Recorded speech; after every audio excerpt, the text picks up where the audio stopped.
Okay, welcome to another one of these live painting sessions, Sunday night live painting session here on YouTube.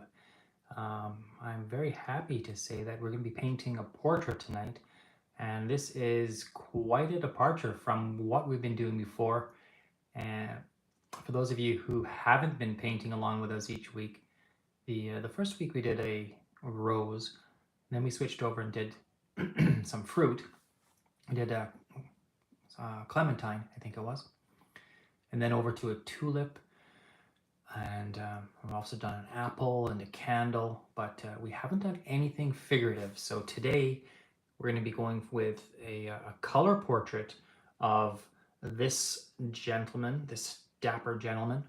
For those of you non-Americans, this is Abraham Lincoln, one of the presidents of the United States. I don't know which one, maybe number 14, somewhere around there in the teens. We're going to be doing a color portrait though, and as a minimalist challenge to ourselves, I'm going to be talking about the 3 zones of color that we typically see in a human face. And we'll be doing the 3 zones of color, but we're going to be doing them with a minimal palette. And when I say minimal, boy, do I really mean minimal. We're going to go with black and white and then just 2 other colors. So this palette is called the Zorn palette, Z or Z if you're in the States, O-R-N, Zorn. It's named after a Swiss painter in the 1800s named Anders Zorn. And his original palette was black, white, yellow ochre, and vermilion. Vermilion is a kind of a red. We're not going to be using vermilion tonight, and if you have vermilion, you're certainly welcome to. I'm going to switch vermilion out for this cadmium red light. If you don't have cadmium red light, you can use cadmium red, and then you can lighten it with some orange. That would work perfectly well as also. So just to recap the colors we're going to be using for this Zorn palette, ultra minimal. So we're going to go with white,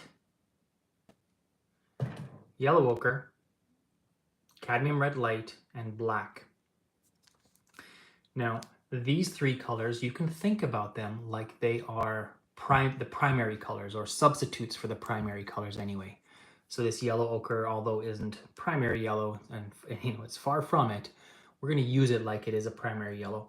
Cadmium red light is not anywhere near magenta, another primary, but we're going to use it as though it is magenta. And then lamp black obviously is not cyan, but we're going to use it like it is. So that's the idea with the Zorn palette. We can mix all of the colors that we would normally mix with the 3 primaries using yellow ochre, cad red light, and lamp black. And then we just sort of pretend like this is cyan or blue. You might want to pretend it's blue if you're more comfortable with that traditional kind of schoolyard color wheel with the yellow, red, and blue mixing into their primaries. It doesn't matter for the sake of this exercise. What does matter is that you use black as a stand-in for the cool colors. So we're going to do it. We're going to use it to both darken our colors, but also to cool our colors and to desaturate. When you desaturate colors, you can use either white or black or a combination of the 2. Any of the grays will desaturate your colors. So that's what we're doing, and then we're going to go with there are 3 color zones to the face. Let me just point them out here. Color zone number 1 is everything from the eyebrows up, and that is tending toward yellows. Between the eyebrows and the bottom of the nose, this zone here, which is pretty much cheeks, nose, and ears, this is a red zone. It leans red. And then from the bottom of the nose down, this is a blue zone. And The differences between yellow, the yellow zone, the red zone, and the blue zone are very subtle indeed, and much more subtle than my colorblind eyes can tell. But the idea is that it's to do with the amount of circulation near the surface of the skin, and also the amount of vascularization. So certainly I'm aware of rosy cheeks and may say the tip of the nose, but the blue down here is an escape for me. I always think it might be something like the 5 o'clock shadow. The black in that might be causing the bottom of the face to appear blue. Regardless, that's what we're going to be going with. 3 color zones: yellow, red, and blue, using the Zorn palette. So let's get started. He's the 16th. Okay, I think I said 14th, so I wasn't that far off. But thank you. I am Canadian, so not bad. Not a bad try.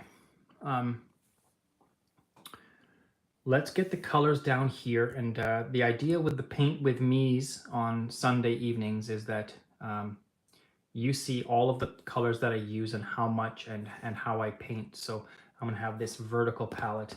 I think that'll help you, especially when you do the replay. We are gonna, or I am going to repost this video. So yellow ochre. If you don't have yellow ochre, you could use, let's say, burnt sienna as a substitute. You could use Naples yellow and mix a little bit of brown in there if you have that. You could use, I guess you could try to make yourself a yellow ochre out of orange and yellow, and then desaturate it somehow. It's not a primary, so you know you can mix it. All right. First order of business is to cover the canvas with a very thin layer. We're going to go with the yellow ochre. I have a large brush. In this case, it's a 24. And I'm just going to dip it in my linseed oil.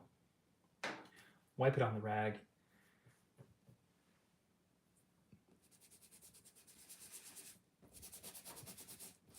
My brush is still dirty from, I don't know, whatever it was I was painting last time. I don't mind that. This is just a study, and it'll give a little variation to the Zorn palette anyway, so that's fine. Cover the whole canvas with that yellow ochre.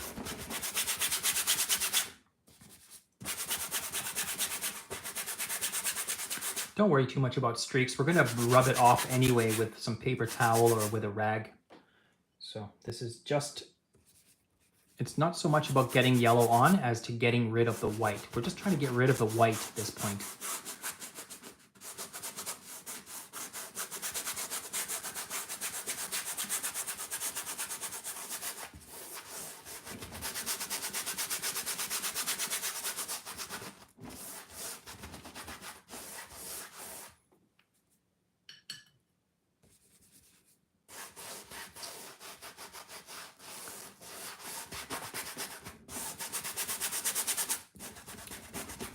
For those of you who perhaps it's your first time here at one of these painting sessions, I should probably say a word about what I'm painting on here. This is not a canvas.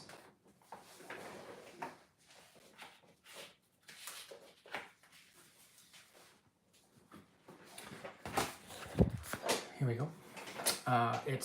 It's paper, and makers of Canson. I'm not sponsored, but if I were, I'd be happily sponsored by them. The Canson pad, oil and acrylic, and you get 24 sheets for about $10. What's really great about the Canson oil and acrylic pads is that it comes textured just like a canvas. Now this is paper, but yet it still has that canvas texture. So it's a really good practice pad. Instead of spending $5, $6, $7 on canvas, You can get one of those and you get 24 sheets. So excellent for little 1-2 hour studies like we're doing now. You can see that I had some other colors in here in my brush. That's fine. This is just a study anyway. Okay, I'm just covering the whole canvas. Now with a paper towel or a rag, I'm using an old t-shirt here. I'm just going to wipe off the majority of that paint. This has two effects. It makes sure that the canvas that you're going to be painting on isn't too wet, but also it has the effect of smudging it, so it's going to be a little bit more unified moving forward. Okay, I think that's at a good spot. While you are finishing wiping that, I'm going to put my colors out. We're going to be using quite a lot of white.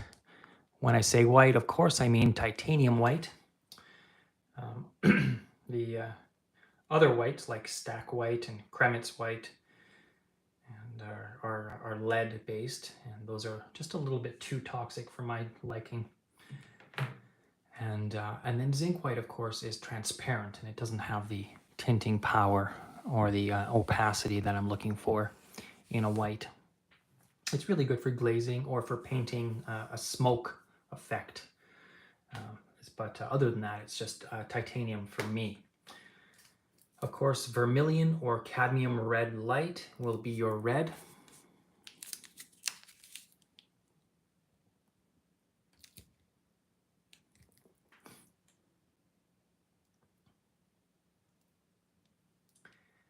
And yellow ochre.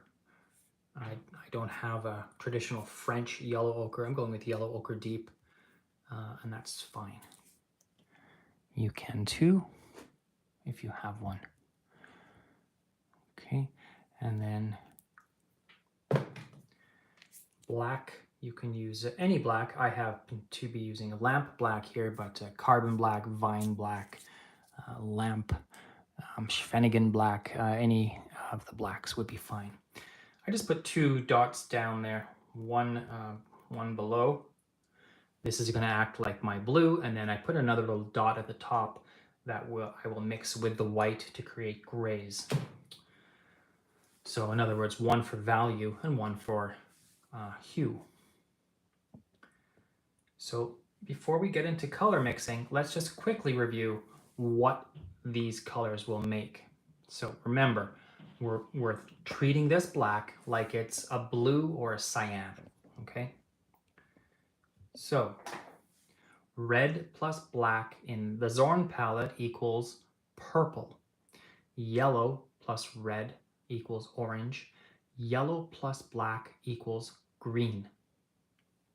Okay, and then white and red is pink. White and yellow is a tinted yellow, light yellow. White and black is gray. That's what we're working with. So you can really think about these colors, the yellow, the red, and the black, which is actually, think about it like it's blue, as the primaries. So if we want to desaturate a color, let's say we want to desaturate this bright cadmium red, normally we'd have to use green, which is across the color wheel. So we have no green, but we do have yellow plus black. That will be our green. So a little bit of yellow plus black will make our green, which will then desaturate red. That's the idea. So let's go with a little bit of red. We're gonna get a nice drawing color here, and I'd like something dark. So we're gonna go red and black together. This is going to give us a very warm black. And remember, this is supposed to be like a purple or a shadow color, something like that. Okay, so we'll just make some indications where the eyes, we're going to try to find the major lines. So basically, let's have a look at the reference material. You can see basically two circles, quite dark here. The nose is pretty much a triangle. We won't draw that side in. We'll draw the left side and the bottom in. And then you have these very prominent wrinkles coming off of each side as well. That triangle is extending. Yep.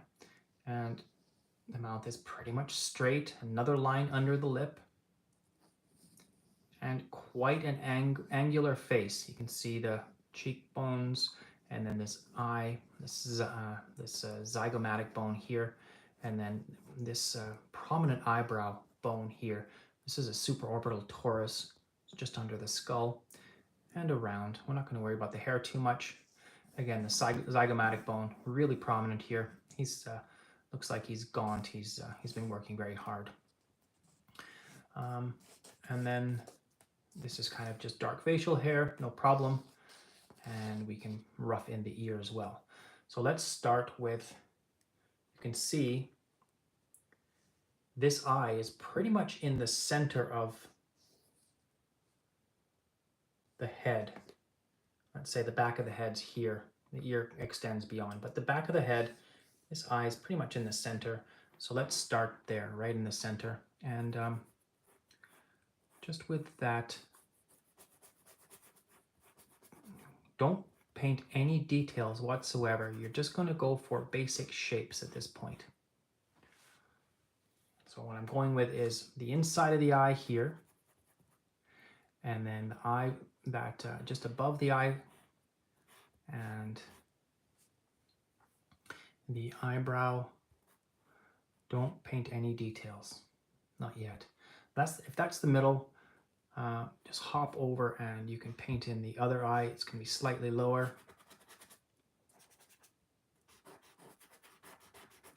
Same thing, don't paint any details yet. The reason why you don't want to paint any details is because if you have the proportions wrong or the placement wrong, then it's much easier and more time effective if you change a blob of paint rather than having to change all of those other details.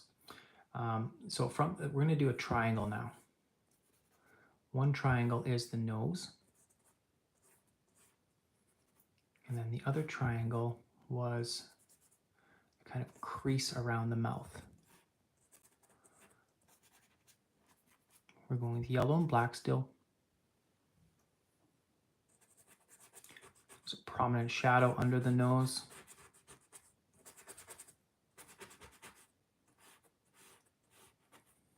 And you don't need an exact likeness. You don't even need an approximate likeness. We're more focusing on how to use the Zorn palette, and also how to use how to paint the 3 different color zones. So don't worry about it if you're not getting a likeness. Who knows if I will be anyway.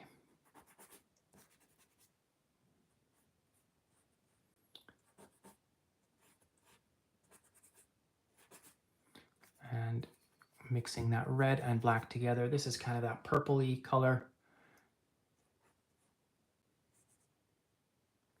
The cheekbones are quite angular, so it goes down and, whoops, I'm going to get a little more. It goes down almost straight, but then in quite a bit.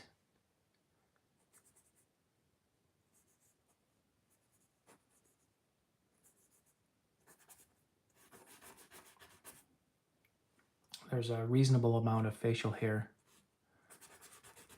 in this chin strap style beard.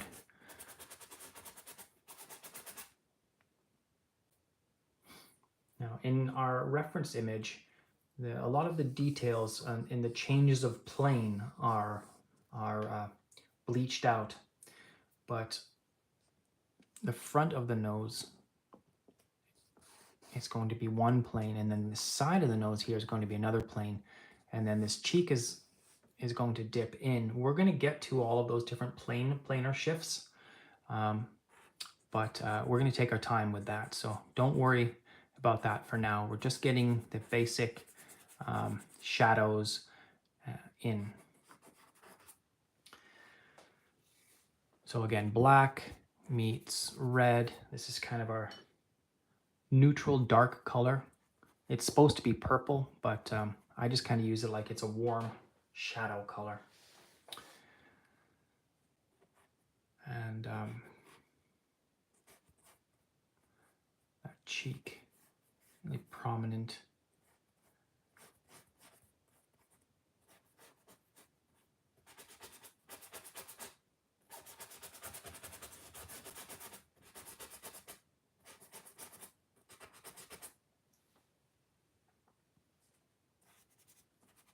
We're not doing the 3 different zones yet in the face, just drawing at this point. We're drawing with a single color, black and red.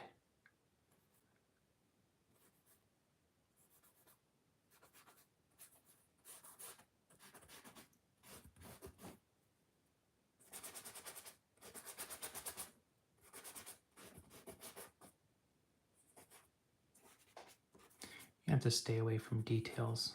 It's always very tempting to put them in, but I think I have an oversized ear here. I was a little bit zealous with the ear.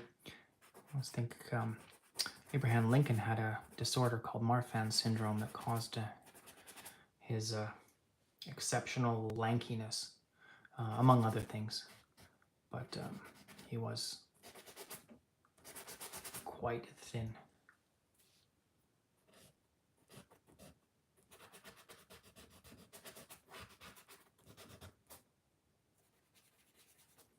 I'm just going with the black. I'm going to dip it in linseed oil just to increase the, as I paint in some of this hair. I'm not trying to get any details. I'm just trying to get it, just get some coverage.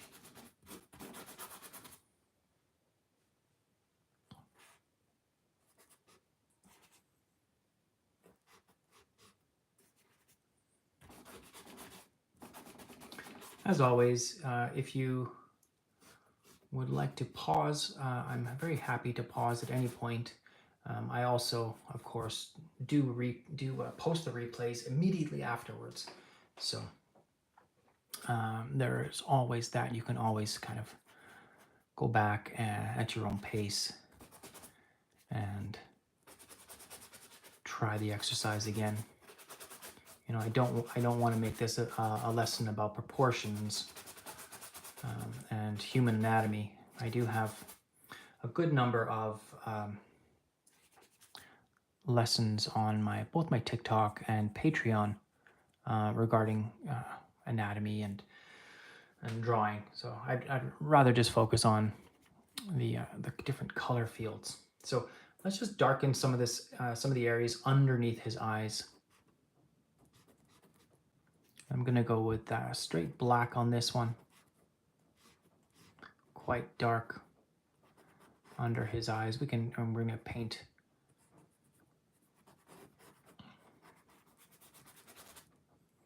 and this one too.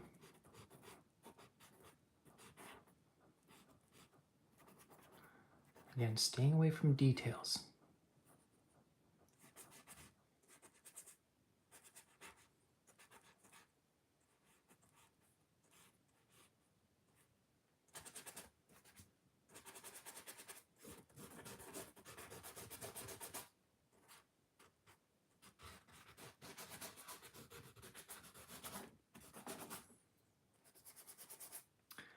Okay, we might have enough now to start the color, the different color areas. Let me just very roughly draw in this shirt. Just kind of down this way. There's a white collar.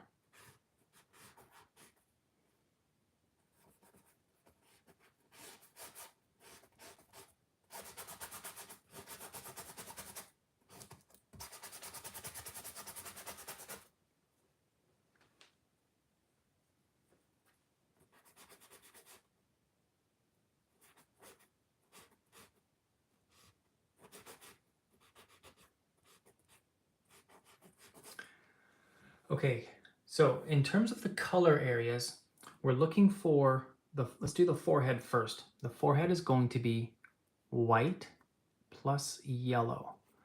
Now, the lightest part is going to be right in the middle here. Well, actually, we should determine where we want the source, the light source. So, judging from the reference material, there's a shadow on his nose here. So the light source is coming in hot from the top right. So let's put the major, it's going to go full white here. Let's go for the light source here.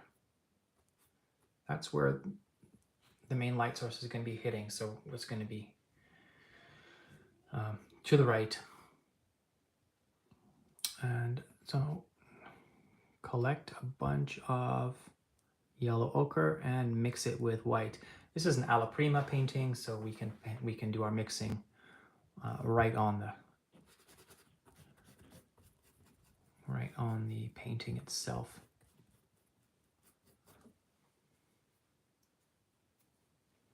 You're not going to notice a lot of color because, of course, we used the same yellow ochre as the background, but that's okay. I have to think about the anatomy. Above this eye is going to be rounded like this.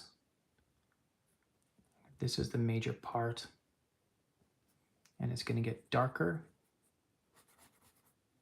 as you roll away from that highlight. The darker in this case is just going to be adding some yellow ochre.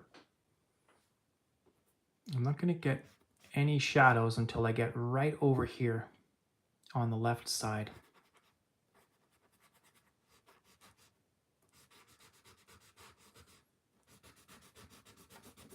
Now, since we did a lot of our drawing in this black and red, that's going to be a really nice kind of complementary color to the yellow. So when it mixes together, it's going to desaturate.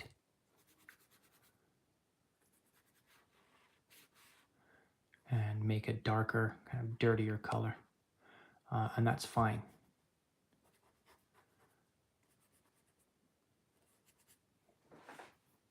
You don't want to bring it down too much. You want to just stay above the eyebrows. And so it's yellows and white. Yellow and white. This is color zone number 1 in the Zorn palette. Now these color zones aren't just for the Zorn palette, I should say. These you can do these color zones for any palette, and they do apply universally. So, but it's an extra challenge to have them apply with the Zorn palette. I'm just thinking about the part of the forehead here that just above the eye is going to be rounded off. Now, the side of the head, which starts here, we're going to have to represent a different change in plane. I'm going to do that by adding a little bit of orange here.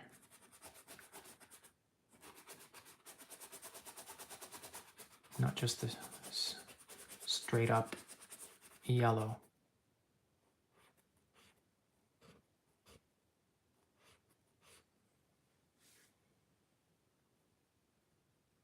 Whenever you have a change in plane, you need to represent that change by either a change in hue, or a change in value, or a change in saturation, or a combination thereof, all of them. So if you don't do a change in hue, saturation, or value, then you're not going to have any changes. I mean, it's that easy. You need to change one of those 3 things in order to represent change.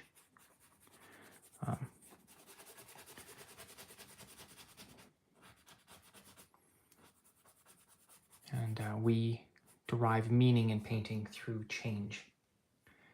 It's just that simple.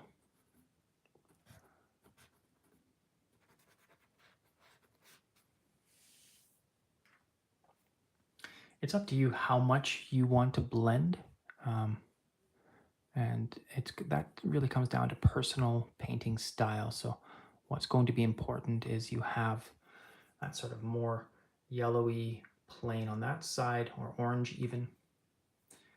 How much detail you want to put in this part is up to you. If you want to go with details, I'd go yellow and mix it in with a little bit of red. There might be some, let's say, wrinkles in the forehead, something along those lines.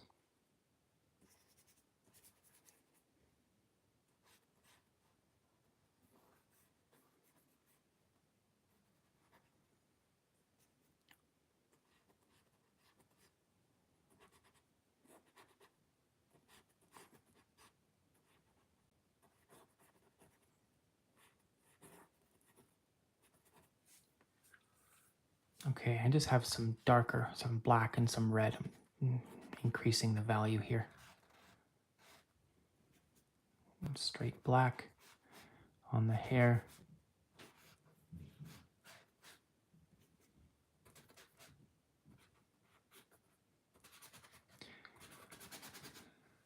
So the reason why the Zorn palette is really excellent for portraits is that there isn't a lot of green or blue, generally speaking, in the human face. So that's why you can use black as a stand-in. Now, the next portion from the bottom of the nose up to the top of the eyebrows is the red part of the face. And of course, it's not just straight cadmium red. You have to mix it with white. Now, the reason why you have this part of the face is red is because it's the increase in blood flow, or maybe not increase in blood flow is not the right way to say it. There's a increase in vascularity. The blood is more toward the surface. Either that's because the flow or the number of veins. So the nose has kind of a flat, here it is, there's a flat front part to it, and then there's the side part. We have to show those differently, otherwise it's just going to read as one triangle, and we don't want that. So I'm going straight pink. And now for the side, because the sunlight's coming from the right, it's a little harder to show, but I'm going to go with a brighter line here.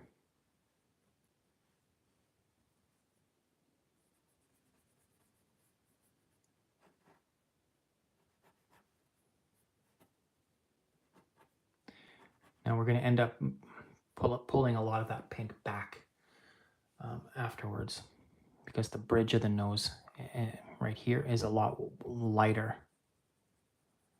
But we're just going to start with a whole bunch of pink.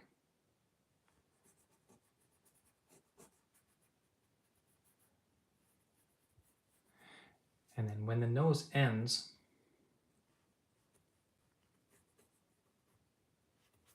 we have another planar shift. The cheeks are going to be quite rosy. This is going to be our reddest part, other than the ears. The ears are the rosiest. Add a little bit of black on the darker side here. Black and red.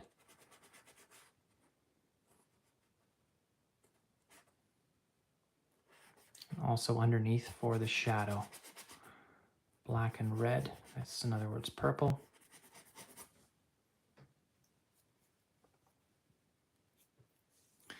So we need major highlight here because of the direction of light. So that's going to be pink and white. And it's going to get darker and duller from there.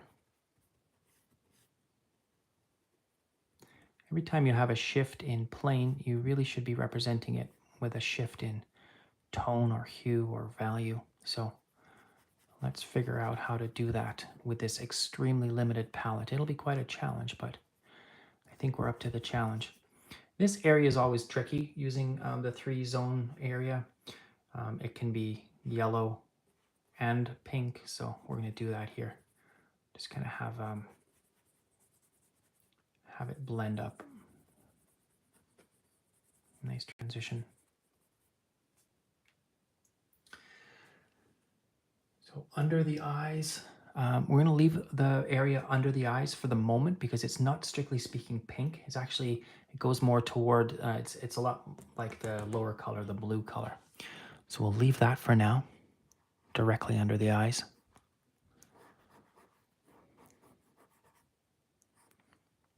And go back to that pink for this side.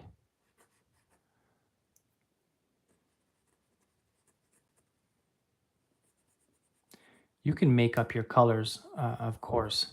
What's more important than getting accurate colors is getting accurate value. So as long as you focus on your value, you can get away with a lot.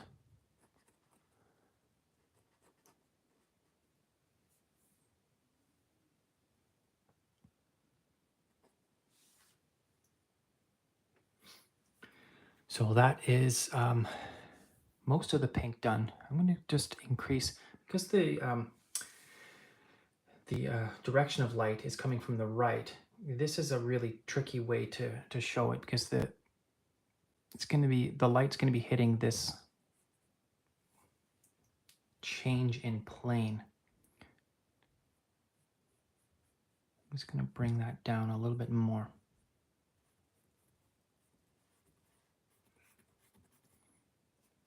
Now we have this part of the cheek here on people that don't have a lot of adipose on their face. Typically you get two planes. There's the cheekbone, and then there's a strip that runs alongside the mouth here. So let me represent that with a lighter color. It just starts there beside the nose and just runs down. Go even lighter.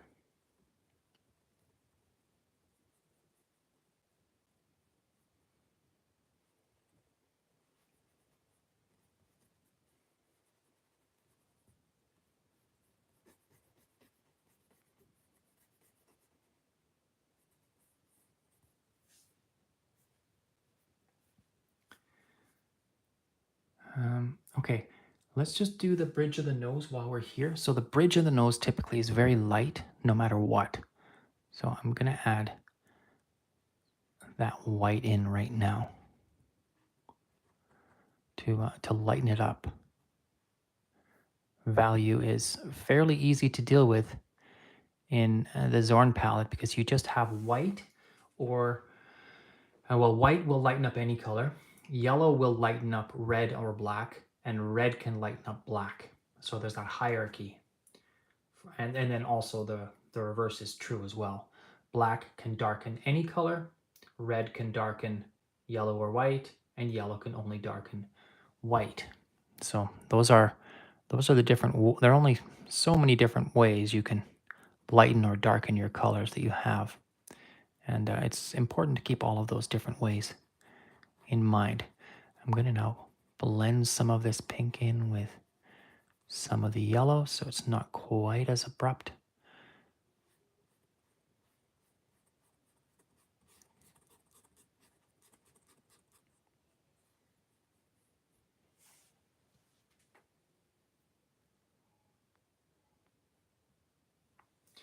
Okay, let's paint the ears while we can. They are very red typically. Of course, not this red. This is the helix here. This part is the antihelix. And it's going to go with that purple color that we have there to define the antihelix. The tragus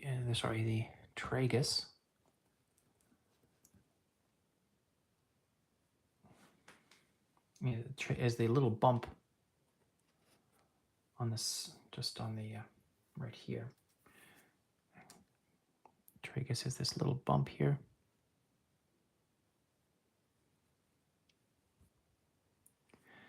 And then, of course, what we call the lobe or the lobule.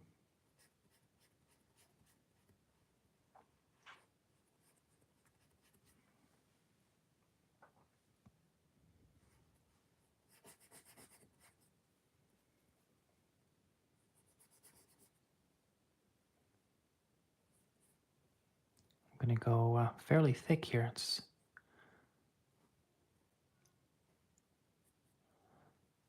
That's a good thing about this Zorn palette. You don't have a lot of choices. So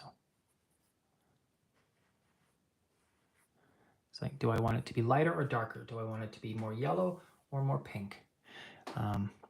So in that regard, it takes having the choice taken away from you can be liberating in a way. And sometimes when you have a full array of colors and this really vibrant, rich palette in front of you, it can be paralyzing. So just having this very limited selection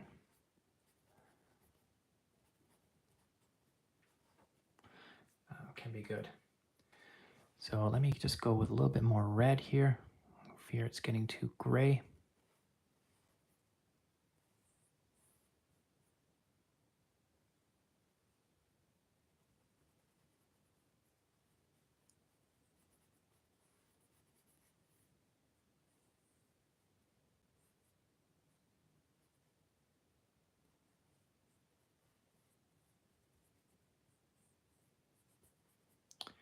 Okay, something like that.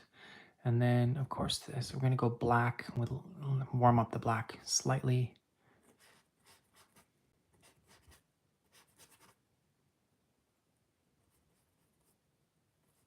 It's hard to tell exactly what part is his cheekbone and what part is his beard, but something like this.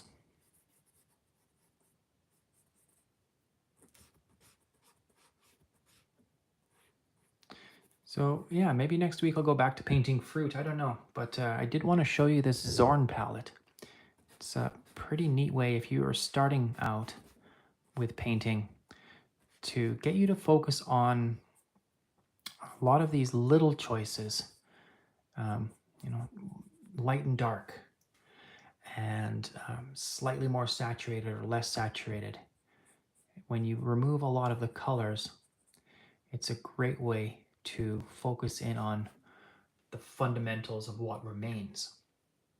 So that's why I would highly recommend doing different portraits, different just really get comfortable with mixing the few colors that you have, and also with the white and the black, and playing with different values and saturation levels.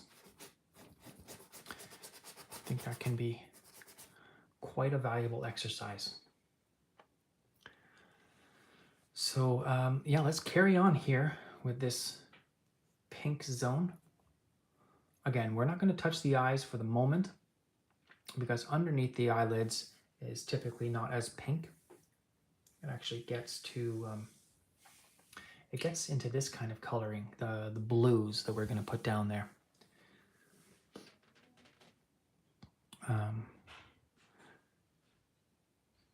So I'll just finish up this part here. Red for the nose, but it's all in shadow, so I'm going to go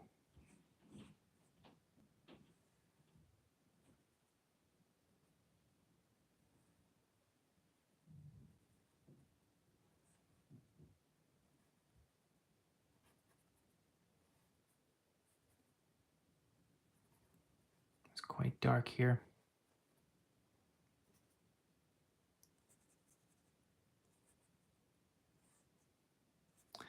When you're using an old photo like this, of course, there's no copyright issue. The copyrights on these photos are long expired, so you can feel free to grab old photos of any of these historical figures, be they presidents or not. Okay, so we have the shadow underneath here. And we're going to go with still with that kind of purplish color. Maybe a little bit more toward the black now. And I'm going to do the top lip.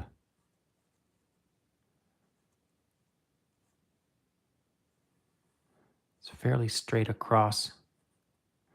And then the bottom lip is all in shadow as well.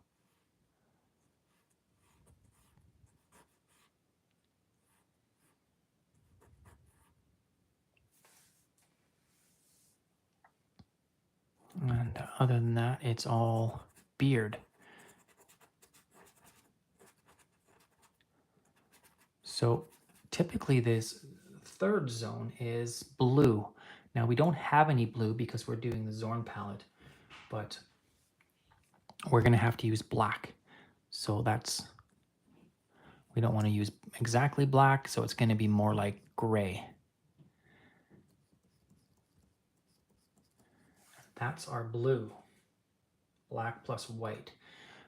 So obviously highly desaturated, and you can cheat a little bit by pulling some of the yellow in if it's just too gray for your for your liking. So the light is hitting from this side. It's going to be lit here. I'm actually going to go a lot lighter. It's going to be lit right here.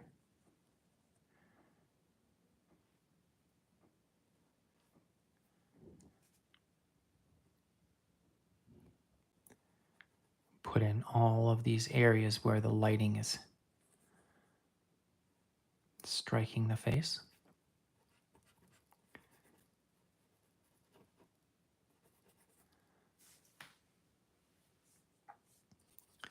And pull some of that gray back in underneath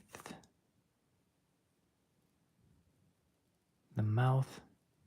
Most of this is going to be covered up with beard.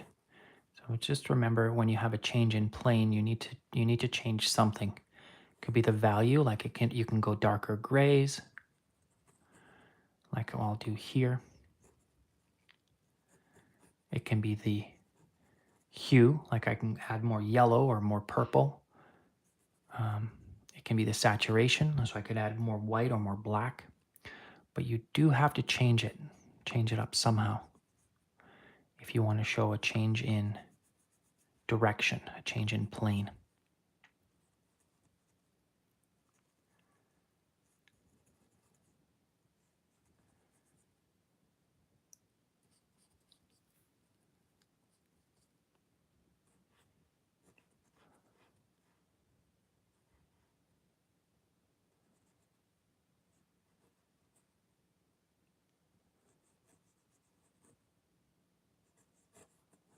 So obviously I have catastrophic proportion issues here, but this is just a study, so I'm not stressing out about the incorrect proportions. If I needed it exact, I would probably grid it out, something like that. The lip's going to be brighter here, and you're going to pull in some of that red for the lip. You have a pinker lip. Brighter where it's hitting, the light is hitting, and then darker as the lip rolls away from us.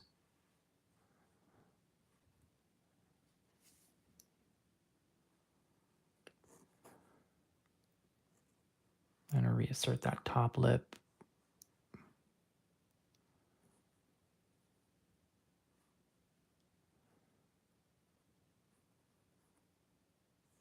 Sometimes you paint over things.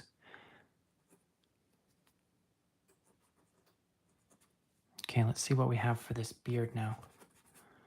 Just use some of the red and black.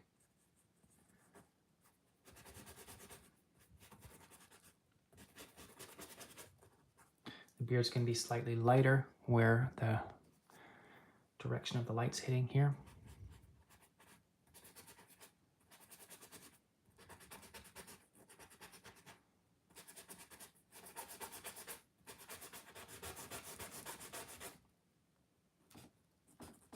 Same thing here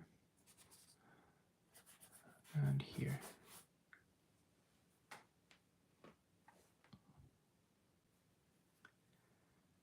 So we have just a couple of little areas on the cheek here to clean up.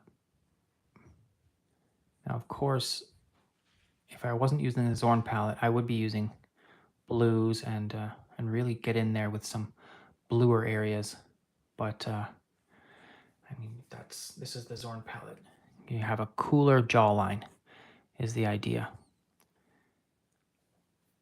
Let's go with that pink.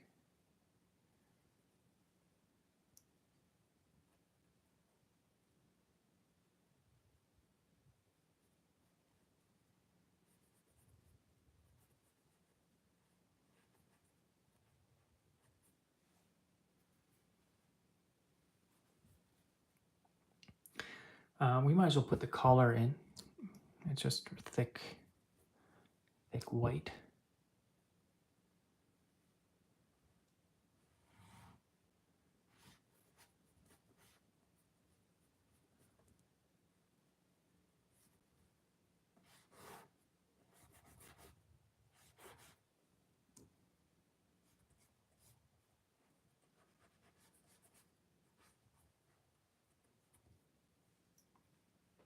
It's okay.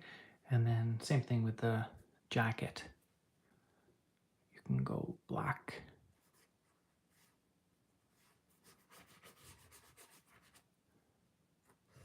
There's a tie or something here.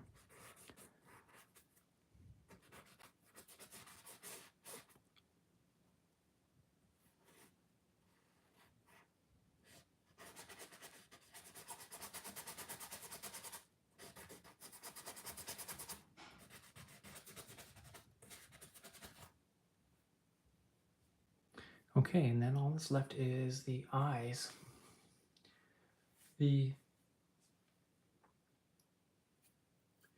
There's going to be some blue just underneath the eyelids, but you know, we don't have blue, so we're going to have to use our gray as again, and that's okay. That'll be a nice exercise. So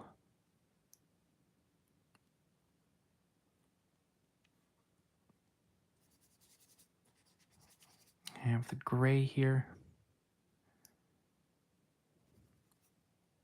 Just going to rough it in first. When you start with eyes, when you get the proportions all wrong, you end up having to wipe it off, and that's never fun.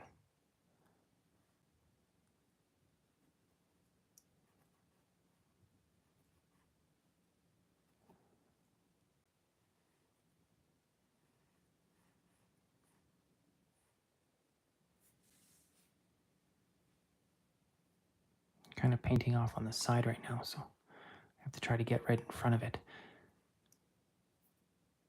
And then this one here, we'll put the center.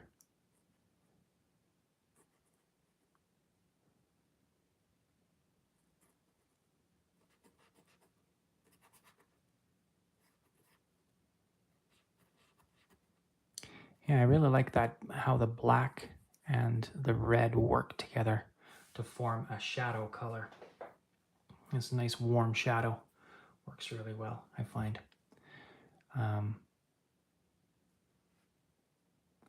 We basically just have that one really dark color. I have to use that for a lot of our needs.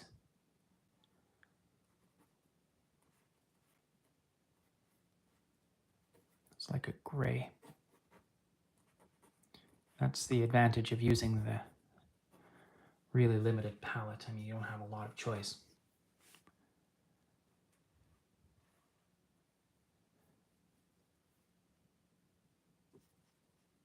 Yellow.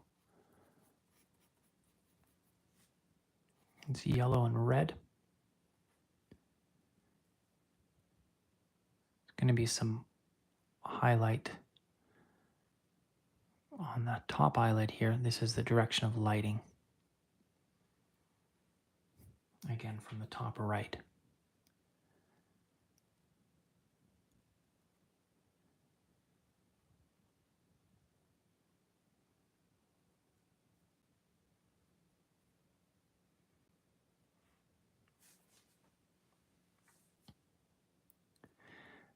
And then it's going to kind of connect up to keep this fairly light. And then just connect it up with the rest of the cheekbone, which is pink. I think what's most important is focusing on value.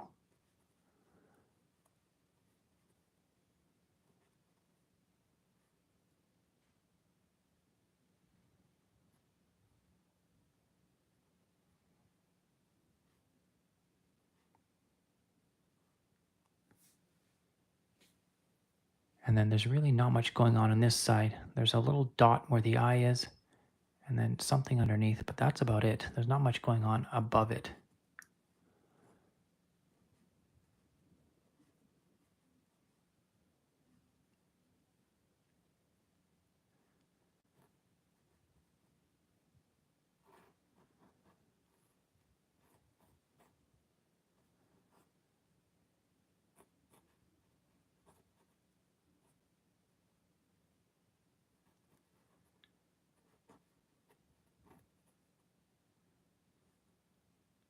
So now we'll just kind of do a inventory and go all the way around the portrait and focus on blending some areas together. Maybe there's some parts that are not quite dark enough. Now is the time to darken them. And look at the value relationships of things. Should things be darker? If so, where? And you might need to pull out that dark purple color again, or indeed even the black.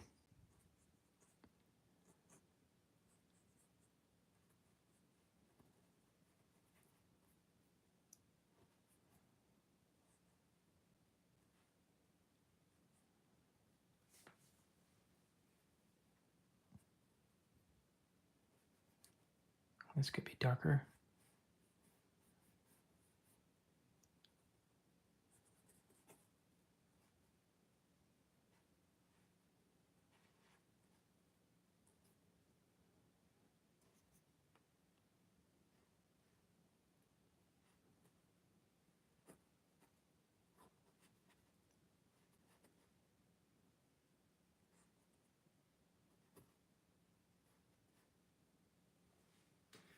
Okay, so I think we're getting close to calling it. If you have any questions about how the Zorn palette works, how to mix certain colors, I know that there isn't a lot of green or blue to be mixed in here, but that's kind of the point with the Zorn palette. It's not meant to be used for landscapes. It's meant to be used for figurative work, portraits. And if you take a look at Anders Zorn, Google it after this, you'll see most of his paintings were of people, of people doing things, interior shots, and so on.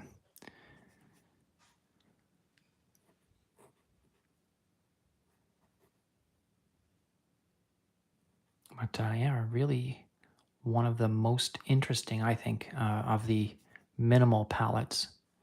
It's not what you would call a monotone palette. Those palettes are obviously hyper minimal as well, but crucially, the Zorn palette has at least a representative of all of the primaries. There's supposed to be a blue, a red, and a yellow.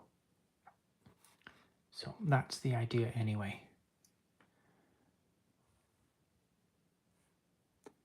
So it has been a while for me painting a portrait, but anyway, there's a likeness there, let's say. We'll have to practice some more, I think. That's going to be it for this one. If you have any questions, please drop them in the comments before we sign off. Otherwise, I will post the replay. And I'll have to answer your questions that way. So I hope I've shown you enough of the Zorn palette. I hope you have somewhat of an idea of what's going on now. You can use this for any subject. Doesn't have to just be portraits, but it should be a subject that has very minimal blue or green in it. So obviously landscapes are a bad idea.